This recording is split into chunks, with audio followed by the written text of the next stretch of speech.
दर्शन कब होते हैं? क्योंकि संत ही तो प्रभु की कथा श्रवण कराते हैं।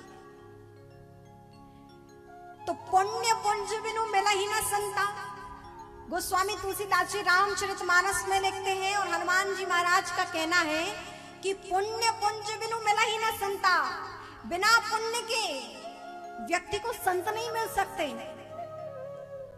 और यही बात रामचरितमानस में दूसरी बात और कह दी, भक्त उलझ गए।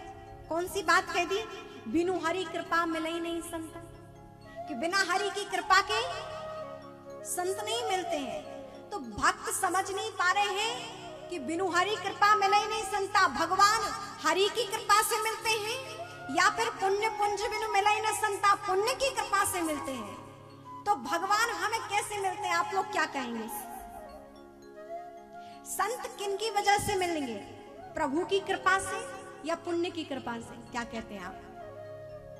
भीष्म जी कह रहे हैं पुण्य की कृपा से, यदि पुण्य होंगे तो संत मिलेंगे। आप लोग क्या कहते हैं? कुछ लोग कह रहे हैं भगवान की कृपा से। ठीक है, अब देखिए हम कैसे समझे कि हमें संत दर्शन हुआ है तो ये भगवान की कृपा है, और आप कैसे समझो कि हमें संत दर्शन हुआ है तो ये हमारे पुण्यों का फल है, इसलिए हमें संत दर्शन मिले। तो बड़ी साफ सुथरी बात है कि जब आप संतों के पास चलकर जाओ, जब आप संतों के पास चलकर जाओ उनके दर्शन के लिए, तो समझो ये आपके पुण्य हैं जो आपको संतों के पास लेकर जा रहे हैं। और दूसरी बात, संत आपके पास चलकर आपको दर्शन दे दें, ये समझो भगवान हरि की कृपा है।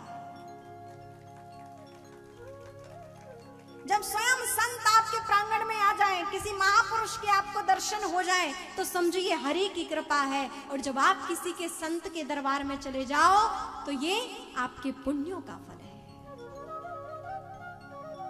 तो पुण्य भी आवश्यक है और हरि की कृपा भी आवश्यक है।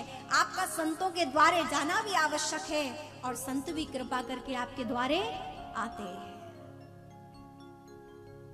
और हमारे दीपक भैया है ना जी, बहुत अच्छे से संत महापुरुषों की सेवा करते हैं, परम संत प्रेमी हैं। वृंदावन धाम भी आते हैं और जितने भी महापुरुषों का इनके आगमन होता है, सबकी बड़ी निष्ठा के साथ पवित्रता पूर्वक बड़े भाव प्रेम से सेवा करते हैं।